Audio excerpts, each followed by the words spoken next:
蓝忘机只能上前好几步把他掰正。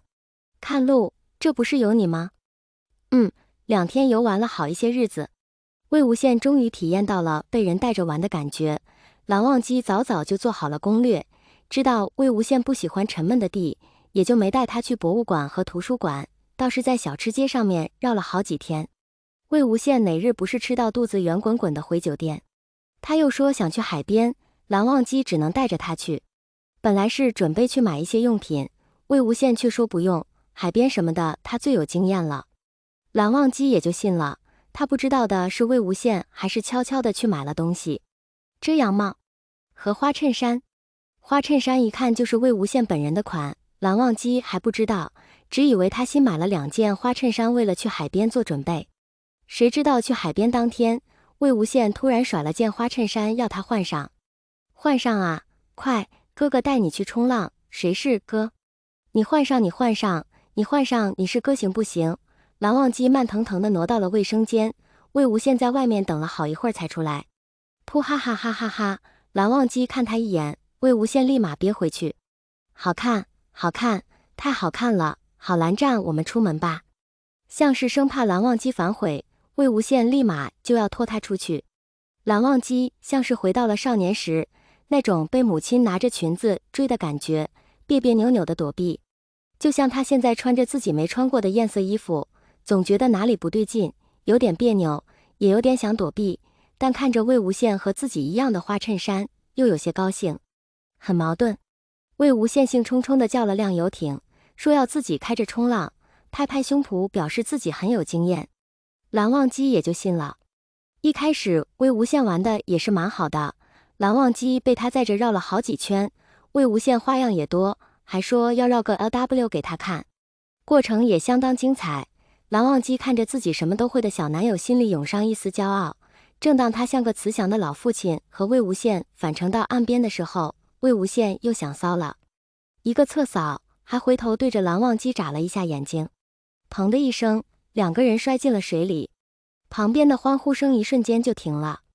魏无羡重重的掉进海里，一瞬间就赶紧爬了起来。他可没忘记自己还是个赛车手，他不能接受自己在别的领域这么丢脸。一把捞起蓝忘机，拍拍他的脸。蓝湛，没事吧？没事。蓝忘机呆愣的抹掉了脸上的水，还有些反应不过来。魏无羡赶紧给他擦掉脸上的水，心疼的吹吹摸摸。蓝忘机却好像一直没反应过来的样子。糟了，蓝湛该不会是老了扛不住了吧？你说什么？糟了，一不小心说出来了。蓝忘机的脸色果然黑了好几个度。蓝湛，我不是那个意思，我错了，我跟你道歉。完了，看来是真的生气了。魏无羡快步地跟上他的脚步，还一边唉声叹气。蓝湛可能真的介意别人说他老，这都1个多小时了，无论魏无羡如何哄，硬是没怎么理他。实际上蓝忘机只是有些累，然后又落了水，还有些缓不过，可魏无羡不这么认为，他觉得蓝忘机生气了。看到桌子上的买的清酒，便心生一计。魏无羡转了转眼珠子，打个电话让酒店送了点吃的上来，然后就不理蓝忘机了。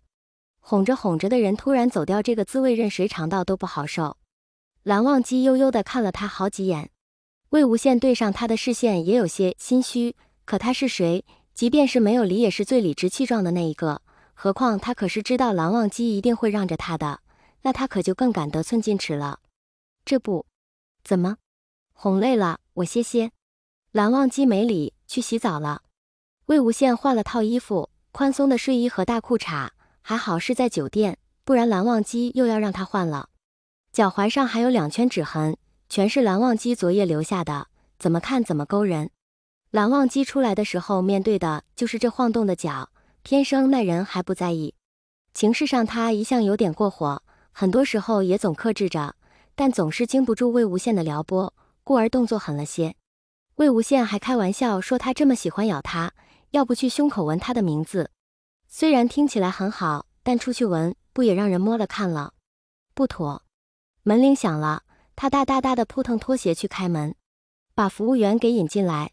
服务员也不知道看到些什么，红了脸低着头走进来。蓝忘机一下子就知道他看到什么了，魏无羡颈后的吻痕。晚餐摆好了，魏无羡也不和他说话，好像刚刚真的哄累了。蓝忘机抿了抿唇，没有说话。魏无羡摆好餐具，又倒好酒，就开始吃饭。两人一时沉默。他又拿出手机，咔嚓了好几张，还发了个朋友圈，没人陪我喝酒。蓝忘机本身没有吃饭做别的事的习惯，他自然不会看到这条朋友圈。但他早前进了魏无羡他们的小群，几乎是在魏无羡发了这条朋友圈之后，手机就开始震动。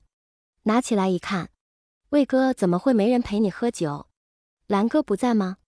没人陪你就找啊，大街上人那么多，随便拖一个。魏无羡直接笑出了声，蓝忘机倒是黑了脸，看着桌上倒好的酒不作声。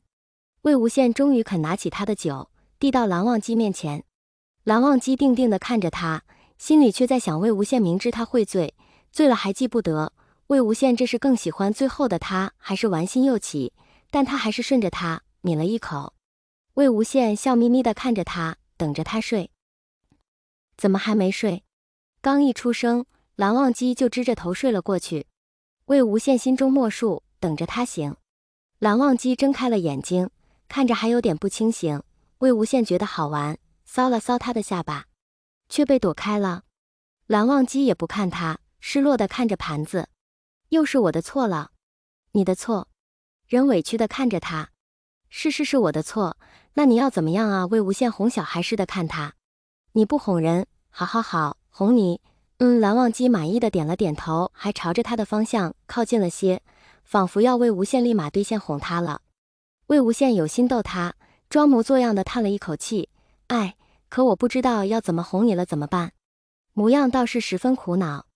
蓝忘机认真的思考了一下，拉过魏无羡的手放到了自己脸上。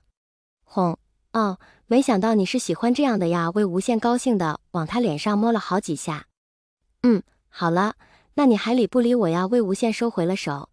蓝忘机顿了一下，转回了身，又不看他了。可又实在等不到魏无羡的下一句，别扭的转回了头，不理。为什么不理？你说我老看着倒是很委屈。那是我说错了，给你道歉，不要啊。哄，好，哄你。那理我了？不理，哄是吧？一个晚上就这么过下来了。蓝忘机还十分享受，都没按平日的点睡觉，把魏无羡折腾的第二天中午都没醒。